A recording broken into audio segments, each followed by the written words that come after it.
good morning. Firstly, good morning to everyone. Okay, perfect. Oh, please forgive me. Firstly, I would like to thank you very much, Professor Van Lint, for introducing me and the organizer for this conference, a great opportunity in these so troubled times. I will continue my speech in French, but you can follow the PowerPoint in English. Je souhaite débuter mon intervention en reprenant brièvement quelques points du document qui a été fait circuler au préalable.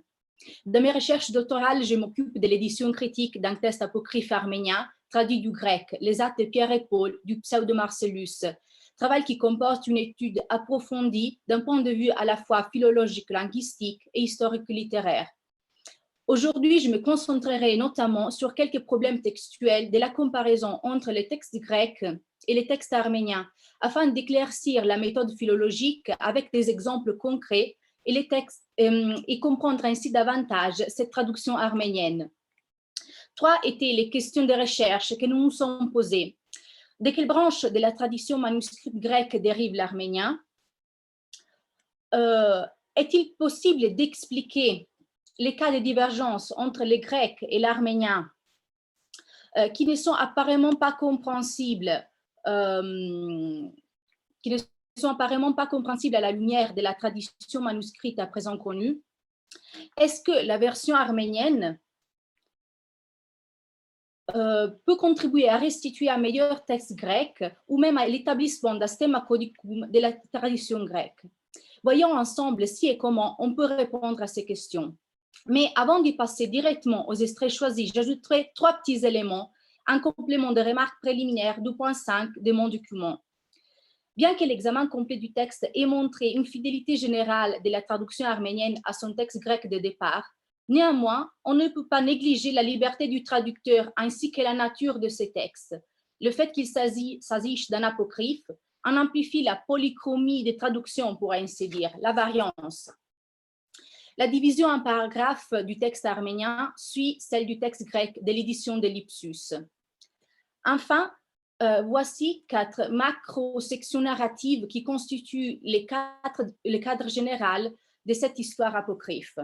Les voyages de Paul de Malte à Rome, selon un itinéraire calqué sur celui des actes canoniques, bien qu'avec des différences considérables. La querelle entre les judéo-chrétiens et les gentils suite à la rencontre des apôtres dans la ville de Rome. La partie centrale qui porte sur les conflits entre les apôtres et Simon le magicien, qui veut démontrer à l'empereur Néron, par le biais de plusieurs prodiges, d'être le vrai Dieu. Pierre et Paul, de leur côté, affirment la suprématie et vérité de leur Seigneur. Enfin, les martyrs de Pierre et Paul, accusés d'avoir fait périr Simon.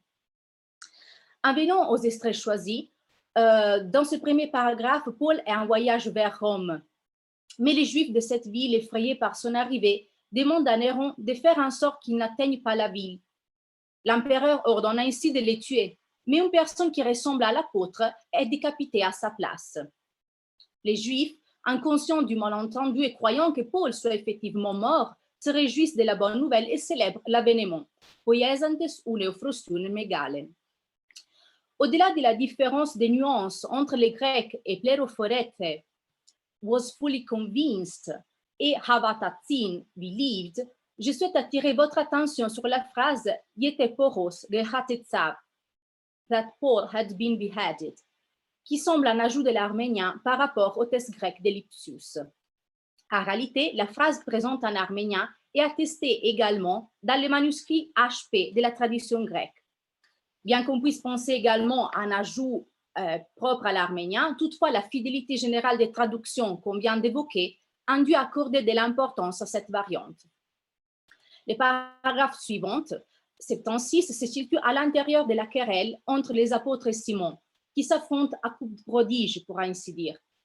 Ici, Simon affirme de pouvoir voler et commence de réaliser son propos.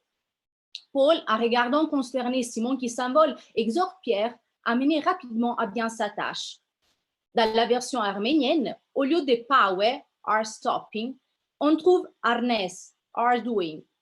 Cette divergence est compréhensible toutefois à travers la tradition manuscrite grecque qui transmet en di et i, poieis, are doing, exactement comme l'arménien. Dans les mêmes paragraphes, tout de suite après, Paul réitère son appel à Pierre à accomplir sa mission. Dans ce cas aussi, l'arménien présente le même texte que deux manuscrits grecs, D et P, qui, après poieis, ajoutent la question Ti braduneis, unter hapares, why are you hesitating? Ensuite, passons aux hypothèses émises face aux divergences ne dépendant pas d'une branche différente de la tradition manuscrite grecque. Le paragraphe 26 s'insère à l'intérieur de la querelle entre les judéo-chrétiens et les gentils, et l'événement se déroule by Paul's doors, selon la version grecque, mais en front of Paul's seat dans la version arménienne. Comment expliquer cette différence? Si elle n'est pas due au choix intentionnel du traducteur, on pourrait penser à une erreur de lecture. Au lieu de proton furon, l'arménien aurait lu proton phronon. Le substantif ator est attesté comme siège, trône, chair, seat, throne. Ensuite, dans ce paragraphe, Simon le magicien est sur le point d'entamer sa tentative d'ascension au ciel. Dans les textes arméniens, l'ordre de Néron de construire une tour pour Simon est suivi par celui de rassembler une foule qui assiste à cette sorte de spectacle. Tandis qu'en grec, nous avons une deuxième phrase principale dont les sujets sont les foules et les hauts gradés de l'armée, axiai. Nous supposons que cette divergence dépend de l'interprétation erronée du substantif axiai, interprété comme infinitif de l'aoriste du verbe ago, axai, traduit ainsi en arménien atzel, et entraînant ensuite une modification de la syntaxe de la phrase. Il reste enfin des doutes. Et dans ce paragraphe 33, au début de la lutte entre les apôtres et Simon, Pierre dissuade les gens de le suivre. Les textes grecs et les textes arméniens diffèrent puisque le verbe à la troisième personne plurielle dégmatizousin est traduit par un substantif arménien au génitif datif ablatif pluriel, tutakoutians. Nous constatons ainsi le passage d'une forme verbale à un substantif qui appartient au même champ sémantique du verbe dégmatizousin. Que pourrait-il avoir lu, compris le traducteur arménien? Que s'est-il passé dans la tradition manuscrite arménienne? On pourrait éventuellement penser à une lecture erronée du grec dégmatizousin comme datif pluriel du participe du verbe. Mais il reste cependant des difficultés. Or, quelle conclusion peut-on tirer de ces exemples? Nous avons mieux compris la nature du texte arménien en tant que traduction du grec. Toute une série de variantes du texte grec ont trouvé des correspondances précises dans les textes arméniens. En particulier, les variantes difficilement polygéniques nous garantissent avec une certitude suffisante que l'arménien traduit un texte clairement attesté dans la tradition grecque. Par ailleurs, nous avons éclairci le processus de traduction de l'arménien. Certaines variantes arméniennes sont compréhensibles comme erreurs du traducteur, dont on peut rétablir la genèse à travers la comparaison avec les Grecs. Cependant, il reste des variantes du texte arménien dont l'origine demeure encore inconnue. Finalement, nous avons mieux compris la relation entre les textes arméniens et la tradition du texte grec. D'après les exemples montrés, ainsi que l'examen complet du texte, nous constatons que l'arménien présente plusieurs leçons en commun avec les manuscrits grecs P, D, C, H et I, comme il le montre les schémas suivants. Nous rappelons que Lipsius, l'éditeur, ne tenait pas en grande considération ces manuscrits. Seulement D était estimé témoin de valeur. Toutefois, puisqu'il manque un examen exhaustif portant sur la requêntio de la tradition grecque effectuée par Lipsius, ainsi qu'une nouvelle requêntio à étendre également aux témoins récemment identifiés et non connus par l'éditeur, toute affirmation de notre part à propos des évaluations formulées par Lipsius serait à présent prématurée, voire hardie. Par ailleurs, l'expérience dans l'étude de la tradition latine de ces actes exhorte également à être prudent avant d'accepter les jugements de l'éditeur, qui dans ces cas avait estimé de peu de valeur un manuscrit transmettant en réalité une forme textuelle plus authentique que d'autres témoins.